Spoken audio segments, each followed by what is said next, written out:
All right, welcome everybody. Pleased to have everyone join us today for our Energy Star for Medical Office Buildings webinar. Just a quick note for everyone for our 30-minute webinar today. The session will be recorded, and the recording link will be sent out to all attendees following the webinar.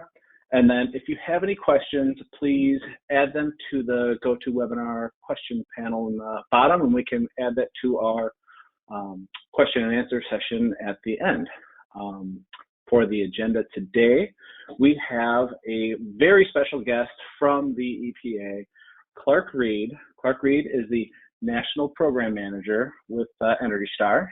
And a little bit about myself too. I'm Josh Schubert. I'm a Director of Energy Engineering at Conservice ESG, formerly Gobi.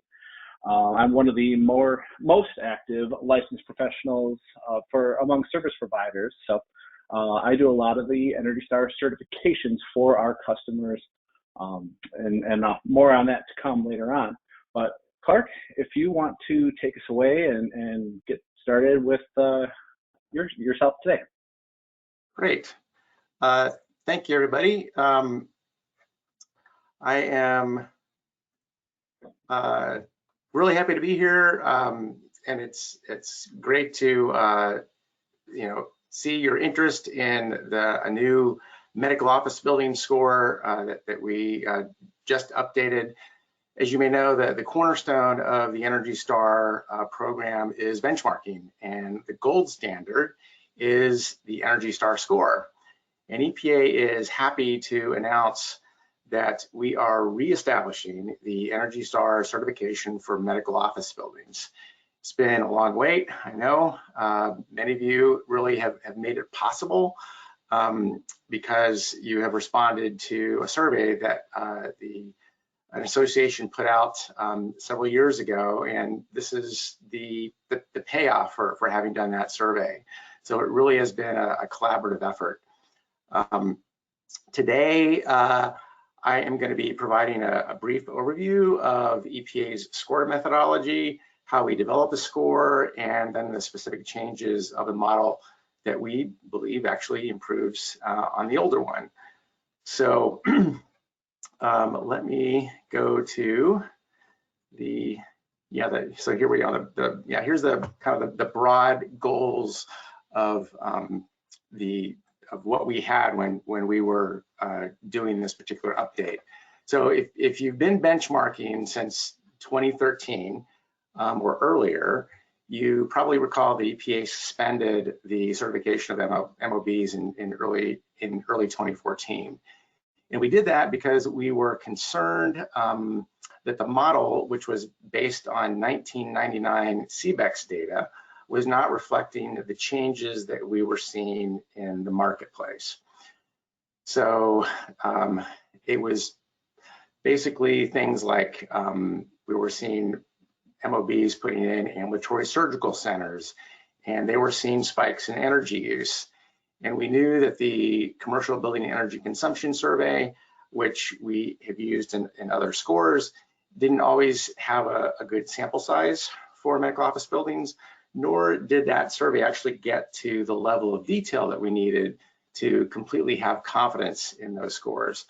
So we suspended the Energy Star certification until we could get good data. And so goal number one, of course, was to resume certification.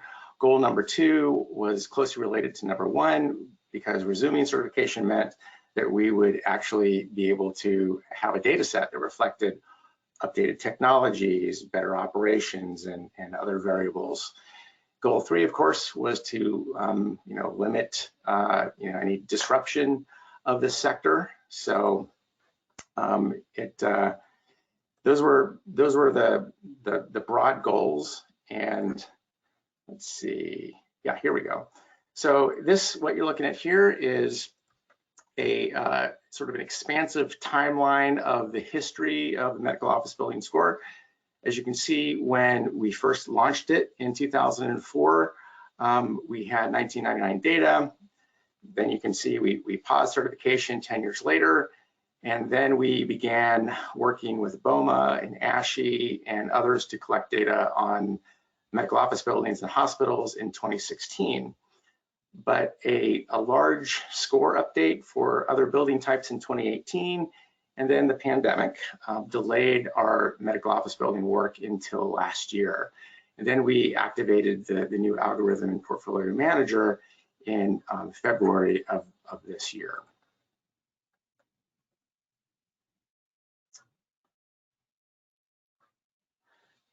Let's see, so what you see here is the data source, and in cases where CBEX data is not necessarily, when it's lacking, we start working with other associations to get that particular data. And ASHE is the American Society for Healthcare Engineering, and they're part of the American Hospital Association, and they're the leading organization for the operations and maintenance of healthcare buildings. And while they were the vehicle to get the survey distributed to their members, we of course worked with BOMA's MOB committee to create the MOB portion of the energy and water survey, among many others as well. And while we received several hundred surveys, 153 of them provided complete responses for analysis. And yeah, great, thank you for that. So one of the quality control measures that we use to compare the survey sample with what we have in Portfolio Manager is this comparison that you see here. As the table shows, we compared things like energy use intensity, gross square footage, weekly operating hours, MRI density, and heating degree days and cooling degree days. And the source data we found in the surveys favorably compared to what we found in the Portfolio Manager, as you can see here. So that actually gave us greater confidence in the data itself.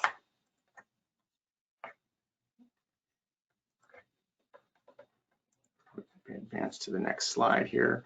So if you took this survey in 2016, and I hope you did, it was probably no doubt one of the longest surveys that you took that year. As time consuming as it was, all of the data that you collected serves a really important purpose.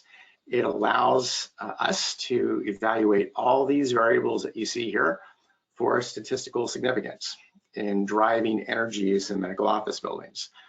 It also allows certain debates to be settled, or at least to advance if there's some additional questions. So an example of this was when MRIs started coming into both hospitals and medical office buildings. They were thought to drive energy use because of their high plug load and their cooling requirements. And until we got a data set that we could analyze, we didn't know this for sure.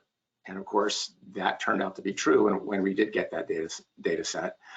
Other equipment that you see on the slide here, things like X-rays or CTs, just didn't rise to the level of statistical significance. Now, to be clear, X-rays and other equipment used can certainly, make up an energy profile of a medical office building compared to, say, like an administrative office building. But the X-ray machines don't have the impact that an MRI does, at least from a statistical perspective. So this is a lot of the questions. Some of these in the survey were just, do you have these, and how many if you do have those? So a fairly important slide, but a little long, but again, this is the payoff. So when we looked at the two different models, we actually had some changes compared to the old one. Portfolio manager still asks for the number of workers, the gross floor area, the operating hours, HTD and CDD. What's new is portfolio manager now asks for the number of MRIs and the surgical operating beds.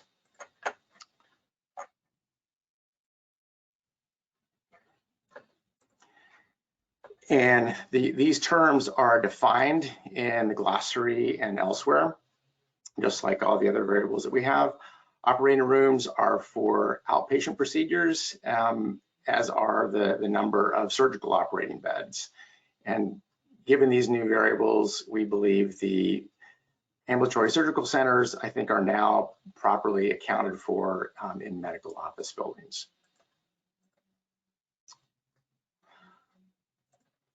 So this slide shows the score distribution across the 100-point Energy Star scale, which is divided into 10 bins, starting with the 0 to 10 bin on the far left, and then the 11 to 20 bin and so forth.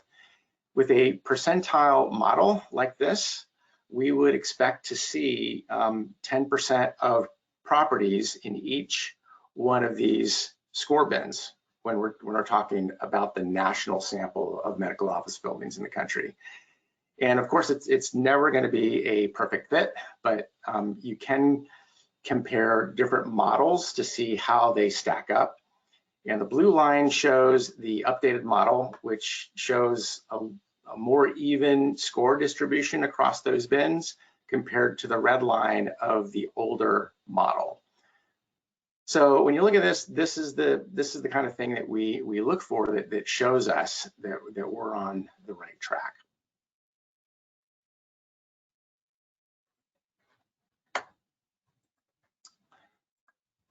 So this may be maybe the most important slide to everybody attending today.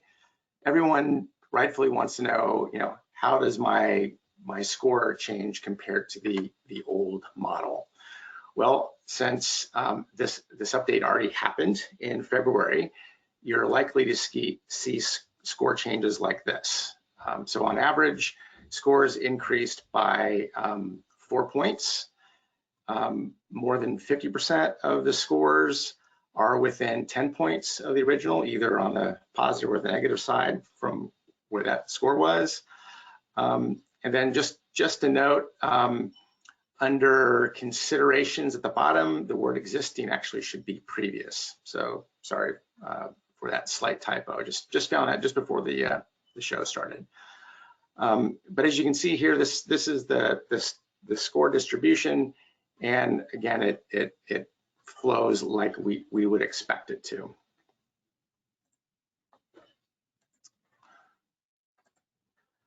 So this is again the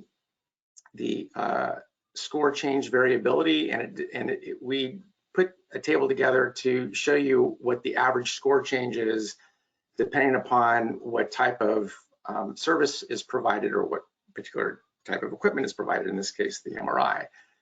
So properties without an MRI or a surgical operating bed had a score average change of +2.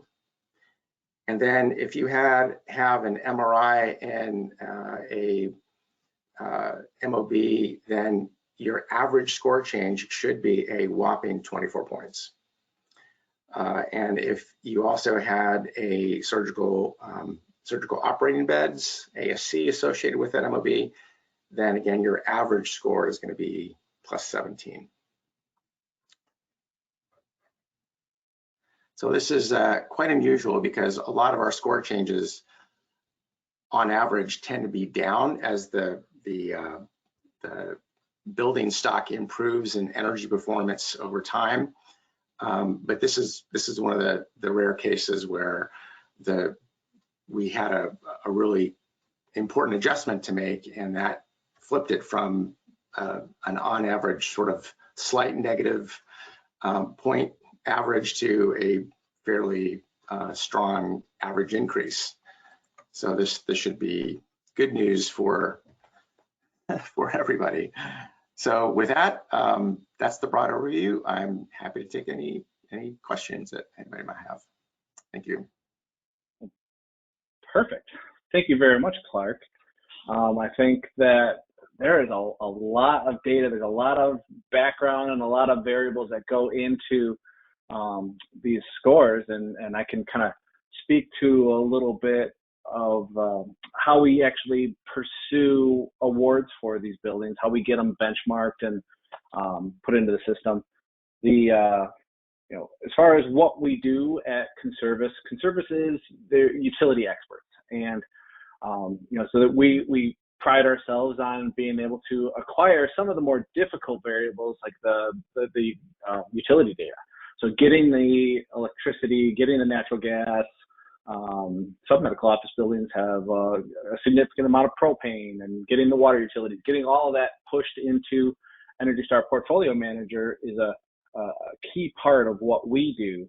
And our team for Conservice ESG, we're actually the service providers that are helping our customers pursue these awards. We take the whole white glove approach and walk the customers through the certification and try to take care of as much as humanly possible that we can. We have a wonderful team. Special thanks to Maggie McPhillips, because she is a rock star and really pours her heart into this Energy Star program. But and a lot of the folks on the call too, of our customers of ours, worked with her and know her very well over the years. So big thank you to Maggie. Big thank you also, the other people that are doing a lot of hard work on these buildings are the operators. So another big thank you to them. They do all these folks that we mentioned, they do all the hard work of getting these buildings set up, rated, efficient. Then they eventually find their way to me. They give me the easy job, and I get to review all the data and get things set up so they can get sent off to the folks at the EPA so they can review and grant awards. So what we try to do to make these buildings, we want to try to make these scores as right and accurate as possible. So I actually have a few best practices that I put together for us today. Good thing with medical office buildings, they tend to not be as, aside from the MRI machines and the surgical operating beds, the buildings tend to the profiles that we make are rather simple in Energy Star Portfolio Manager. And I know one of the best practices from the EPA is simple profiles are the better ones. It's actually more consistent with how the benchmarking data was gathered and presented within the ASHE survey. So we tend to have a single line item set up for the square footage of the medical office building.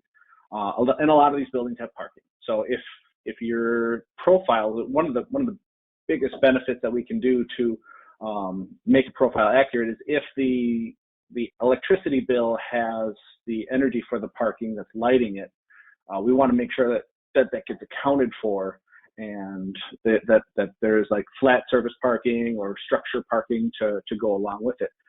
That usually can benefit a score by anywhere from 2 to 5 points, depending on how much is parking there. But some of the more obvious pieces that we want to cover when we first approach a building to help them get benchmarked is making sure we're using the gross square footage, and getting that gross square footage, the biggest square footage number that's available through the building documentation. It includes all the stairwells and common areas, tenant areas, vertical penetrations. So there's quite a bit that goes into a gross square footage. Essentially, it's all the interior square footage of that building. So biggest one, and with the Energy Star program, it's an energy per square foot type program. So you kind of have at its simplest aspects, you've got the larger the square footage, the better the score is, or the lower the energy consumption, the better the score is. Not very many people have the ability to make their buildings bigger. So the real testament to the energy efficiency of the building is how much little energy it can use. But then we get into how we set up the profile. So setting up the profile, you've got that gross square footage, you've got the operating hours, you got the workers on main shift, and like Clark showed on that impactful screen on where the scores are coming, the surgical operating beds and the MRI machines really make a big difference on these profiles. So as far as the way the setup goes, there's a lot of validation that goes into what we're checking. Oddly enough, one of the things that's also very that's actually checked by the EPA on every profile that gets submitted is the zip code. So make sure the zip code is right, because that's where the EPA is pulling their heating and cooling degree days, and that's how they can effectively make calculations and adjust the building so it can be compared. So like buildings in Texas can get compared to buildings in Chicago. So they're doing a normalization of that weather data to help adjust any building in the country to that national data set. So great. A couple other items that I had that I thought would be really cool for this audience. Please make sure that you guys are Energy Star partners. Now, Conservice is a brand new 2022 Partner of the Year, so we're very excited about that. Continuing the legacy from what we had at Gobi. Gobi was a 2-time Partner of the Year and a 6-time with Sustained Excellence. So continuing on with that accolade we're very proud of. The only way to become Partner of the Year is to start off with being an Energy Star partner. So I think that's a great, free, easy commitment that a lot of the folks on this call can pursue. And another neat program that the EPA is putting on this year is Certification Nation. So the more awards that you can rack up for your organization, you can actually get various tiered levels of recognition from the EPA. So their website has a lot of information on all these programs, and I'm sure Clark would be very welcoming to help everyone out on it. I'm also link to anyone too. But anyways, great.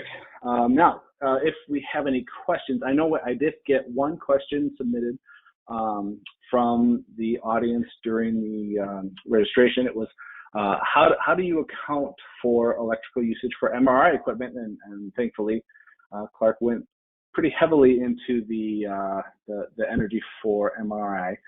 Clark, did you want to add anything to that discussion? Sure. I think one of the common misunderstandings that sometimes people have about Portfolio Manager is that we somehow add up all of the electrical load of the various pieces of equipment and then compare that to some standard. And in fact, that's not true at all. What we do is, as you saw from that slide that had all the different variables that we looked at from the survey, we look at, in this case, medical equipment that correlates with more energy use in a medical office building. And when you look at MRIs, there is a statistically significant correlation that if you've got one, you're going to be using more energy for the plug load and for the cooling aspect of it. The other pieces of equipment that are often found in a medical office building, you might think of as they're associated with that type of a building. And so, you know, if you look at all these different building types, they've got different energy profiles, right? A warehouse has got a very small energy profile down here. A hospital has got a really large one. And that's a reflection of the types of equipment and operations that these extreme building types have. Well, for medical office buildings, again, all of the other pieces of medical equipment, imaging equipment that you would find in there, is that just kind of, that depicts that particular energy profile for a medical office building. And so hopefully that is a little bit clearer understanding of our methodology and how we sort of approach that. And I did find interesting too that there are certain attributes that make a big difference in a profile. You know, the operating hours, it makes a little difference. The MRI makes a big difference. The surgical beds, it also makes a big difference. But with medical office buildings, as opposed to a standard office building or a financial office building, the number of computers on site do not have an impact on the score. It's not one of those contributing factors to the score, which was interesting. Yeah. But it's much like just like even in Canada, Canadian office buildings, they didn't find office computers to be statistically relevant to the score. So just like we have here in medical office buildings. A question here on the process for getting certified. Yeah, there's some great ways that we can help folks get certified. You know, it starts off with having an Energy Star profile. The things that we do for our team, we're validating, getting records from the property team, asking some very simple questions on, you know, well, how many MRI machines do you have? What is your square footage? Do you have a record of how you came up with that square footage? And we review all that data, as well as getting the utility data. So a lot of our customers, we go and get that utility data on behalf of the customer. And then we get that on a regular basis. Now, a best practice for that utility data is to get it automated and get it set up on a regular basis, so you have your score up to date at your fingertips. I love Energy Star Portfolio Manager. There's one thing that I wish it would do, and I wish it would be able to show a history of your score at any time. There are service providers such as Conservice ESG that will show your score history over time. You can actually, in Portfolio Manager, you can see if you have a history of earning awards, you can see very easily. And they have actually a really nice brand new button at or box at the top of the screen that shows what years certified the building has. So some of these medical office buildings, they were certified in 2012 or 2013, and you can see their old score and what years they were certified. So it's a great new addition to Energy Star Portfolio Manager. And then I'd love to eventually see some more scores. So, and of course, Maggie is telling me that I do have, there are score histories in there. So I'd have to go and find them a little bit more, but she's also an expert. So let's see here. Oh, here's another question. What can we do if the score is below a 75? And, you know, I think the very first step that we go through when a score is below 75 is we make sure that the profile's right. So a lot of times, especially what happened during COVID, is a lot of tenants moved around and things like that, or occupancy changed. So making sure, you know, if the profile hasn't been updated or some of these data attributes haven't been updated in a while, one, we want to make sure that the building setup is correct. Two, we want to make sure that we have all of our most current utility data, so we're actually able to look. Energy Star gives you a kind of a 4-month look back in availability for what we can pursue an award for. So if my data from 4 months ago is ineligible, maybe we made some improvements in the last quarter or two, and you want to make sure that, you know, your current month is also potentially ineligible. And if you're ineligible, then you're really looking at energy savings. So we do a lot of, we send a lot of customers to have energy audits and get some great resources from the energy auditing professionals out there. And even a great resource is the local utility. So making sure you're talking to them and getting the best savings you can out of there. Clark, any parting words for the day? Yeah, I would just echo that, you know, this is our 30th anniversary for the commercial buildings program at Energy Star. And since we have now reestablished the certification for medical office buildings. I think there's hopefully a pent-up demand for getting recertified if the last one was 2013 or earlier. So we're very much looking forward to seeing more applications come in. Perfect. Well, Clark, I know I've got some coming your way too. So it's been a very busy, active spring with certifications, and we're going to have a lot more coming your way, and we're going to hope to be at the top of that certification nation pile this year. So fantastic. Everyone, thank you very much for dialing in, and we hope to get connected with you sometime soon. Take care. Thanks.